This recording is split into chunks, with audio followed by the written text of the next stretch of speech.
کسی نے سوال کیا، اگر ہم اللہ کے سامنے کسی انسان کے لیے روئیں تو وہ ناراض تو نہیں ہوتا نا؟ جی بالکل بھی نہیں، وہ تو بہت خوش ہوتا ہے کہ اس کا بندہ اس کے سامنے بیٹھا اس سے فریاد کر رہا ہے، رو رہا ہے، گڑ گڑا رہا ہے، چاہے مطلب کوئی بھی ہو۔ گر مطلب نہ ہوتا جہان میں تو کون جاتا خدا کی پناہ میں؟ کئی حسرتیں اپنے دل میں چھپائے، ہر کوئی گرا ہے اپنی چاہ میں۔ پتہ ہے ہم سب فقیر ہیں، بس سب کے مانگنے کا انداز الگ ہے۔ کوئی اس کی دنیا کا طالب رہا، کوئی دنیا میں رہنے والے اس کی مخلوق کی، تو کوئی خدا کا ہی طالب بن گیا۔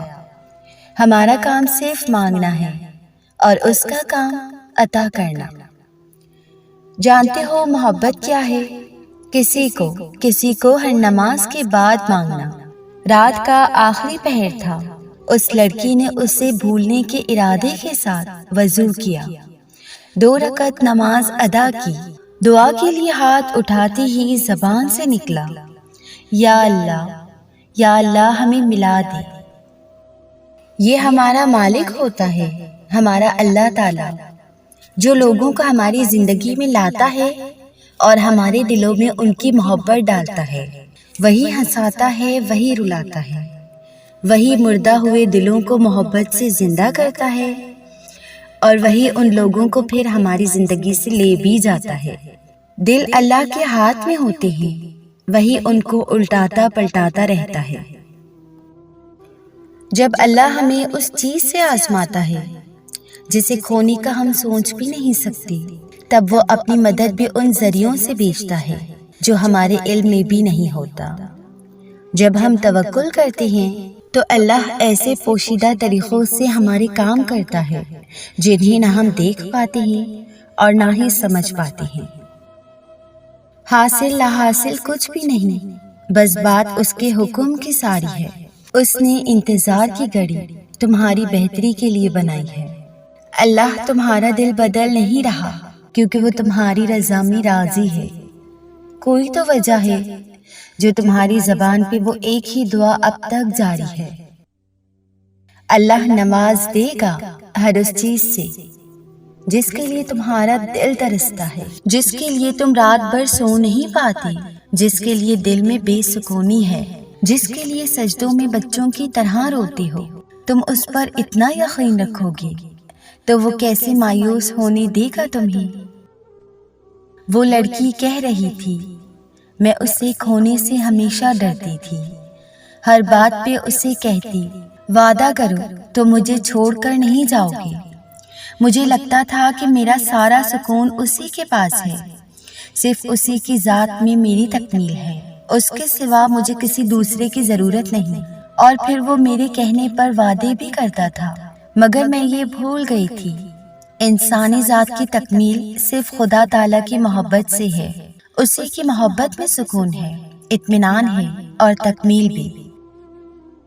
اور جب بندہ خدا کی محبت سے بے نیاز ہو کر اس کے بندوں میں سکون ڈھونڈنے لگ جاتا ہے تو پھر وہ ناراض ہو جاتا ہے اور اس سے وہ سب چھین لیتا ہے جو انسان کو اس کی ذات سے غافل کر لیتا ہے۔ اسے کھونے کے بعد جب میں طویل سجدوں میں جانے لگی تو پھر کل کائنات کا سکون وہیں میسر پایا، اور پھر میں نے خدا سے اس کی سلامتی، کامیابی اور خوشیوں کی دعا مانگی، اور اس قدر یقین کا احساس محسوس کیا جیسے کوئی میرے سامنے بیٹھا میری دعا پہ کن کہہ رہا ہو۔ جہاں اتنی تکلیفیں برداشت کی ہیں، یہ سن کر بھی برداشت کر لینا، جو آپ کو چھوڑ کر گیا وہ آپ کا کبھی تھا ہی نہیں۔ اچھا چلو بتاؤ، اپنے چھوڑا کرتے ہیں؟ ماں اپنے بچے کو کبھی چھوڑا کرتی ہے؟ نہیں نا، تو وہ 70 ماؤں سے زیادہ پیار کرنے والا کیسے آپ کو اکیلا چھوڑ دے گا؟ وہ نہیں چھوڑے گا، وہ کبھی نہیں چھوڑے گا۔ وہ رب ہے، یقین رکھو اور صبر رکھو۔ جو آپ کو چھوڑ کر کسی اور کا ہوا وہ تو اس کا بھی نہیں ہے، اس دوسرے کو تو چھوڑو، وہ تو خود کا بھی نہیں ہے۔ جہاں اتنا مخلص پیار ملنے کے بعد اس پیار کو ٹھکرا رہے ہو تو کیا تم خود کے ہو؟ نہیں، تم کھو چکے ہو اس بھیڑ میں، اور جب تم اس بھیڑ سے نکلو گے یا نکالے جاؤ گے تو سب سے زیادہ تکلیف اس پہلے والے شخص کو سوچ کے ہوگی۔ ٹوٹ گئے ہو تو کیا ہوا، محبت میں ہار گئے ہو تو کیا ہوا، گناہ کر بیٹھے ہو تو کیا ہوا، توبہ سے کتنے برس سے غافل ہو تو کیا ہوا، خدا کو بھول گئے تھے تو کیا ہوا، اب تو یاد آ گیا نا وہ، اب تو اس کی مصلحتیں سمجھ آ گئی نا، اب تو تمام گناہوں پہ شرمسار ہونا۔ یہی اس کی محبت ہے، یہی اس کا کرم ہے۔ جب اللہ کسی کو اپنی طرف لانا چاہتا ہے تو پہلے اسے گراتا ہے، پھر اسے اس کے عیبوں سے روشناس کرواتا ہے، اور توبہ کی توفیق تو تب تک نہیں ملتی جب تک اللہ نے معاف نہ کرنا ہو۔ صدیوں کے بعد ہو یا لمحوں کے بعد، جب بھی تمہیں خدا کا خیال آئے تو اس کی جانب بھاگ جاؤ۔ وہ بڑا غفور ہے، بڑا رحیم ہے، غصہ نہیں ہوتا، وہ تو پیار کرتا ہے، محبت کرتا ہے۔ جس نے تمہیں پیدا کیا وہی تمہارے اس ٹوٹے ہوئے وجود کو دوبارہ سے بنا کر کھڑا کر دے گا، ان تمام لوگوں کے سامنے جنہوں نے تمہیں ریزہ ریزہ کر دیا تھا۔ پھر تم ناز کرو گے اپنے ٹوٹنے پر۔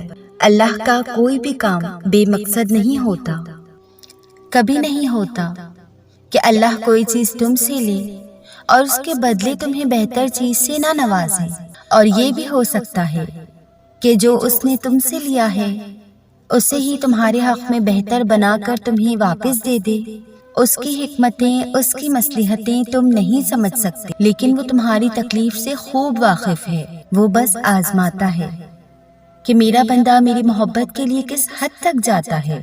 دعائیں، التجائیں سب وہ سنبھال کے رکھتا ہے، اور پھر ان ذریعوں سے تمہیں نوازتا ہے کہ ہم دیکھتے رہ جاتے ہیں جب وہ دو جہانوں کا مالک اور خالق ہو کر ہمارے یقین کی لاج رکھتا ہے، تو کیا ہم اس کی محبت کی لاج نہیں رکھ سکتے؟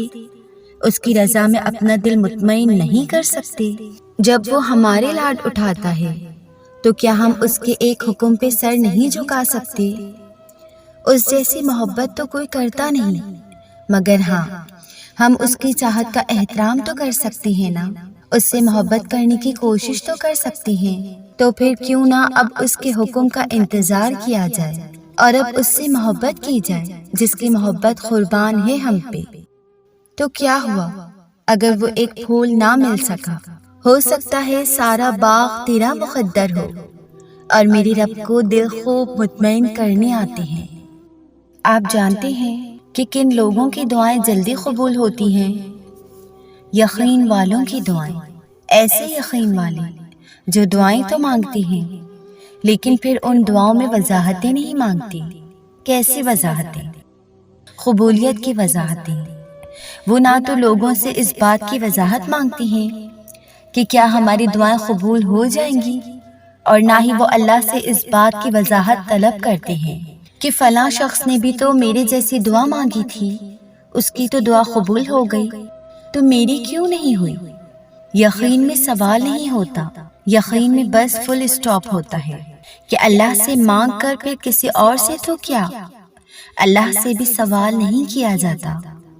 جیسے اللہ قرآن پاک میں فرماتا ہے کہ صبر کرو، صبر کرو، بے شک اللہ کا وعدہ سچا ہے، اور یہ یقین نہ رکھنے والے تم کو ہرگز بے وزن نہ پائیں۔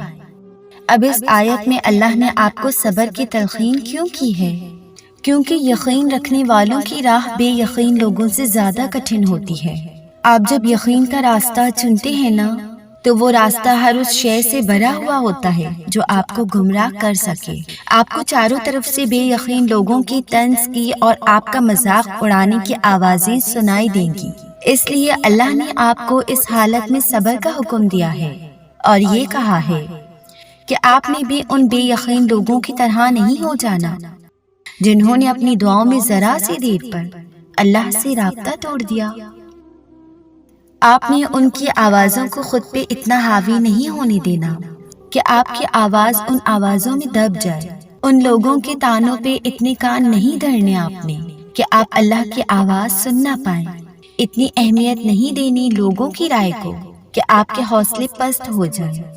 آپ نے خود کو ایسے لوگوں کے سامنے اتنا مضبوط رکھنا ہے کہ یہ آپ کو نہ کسی خوف سے ڈرا سکے اور نہ کسی وسوسے سے بہکا سکے۔ آپ نے بھاری بھرکم بننا ہے تاکہ یہ بے یقین لوگ آپ کو آپ کے یقین میں ہلکا نہ پائیں۔ آپ کو اتنا پختہ یقین رکھنا ہے اللہ پہ کہ ایسے لوگ آپ کے یقین کو دیکھ کر ہی ہار مان جائیں۔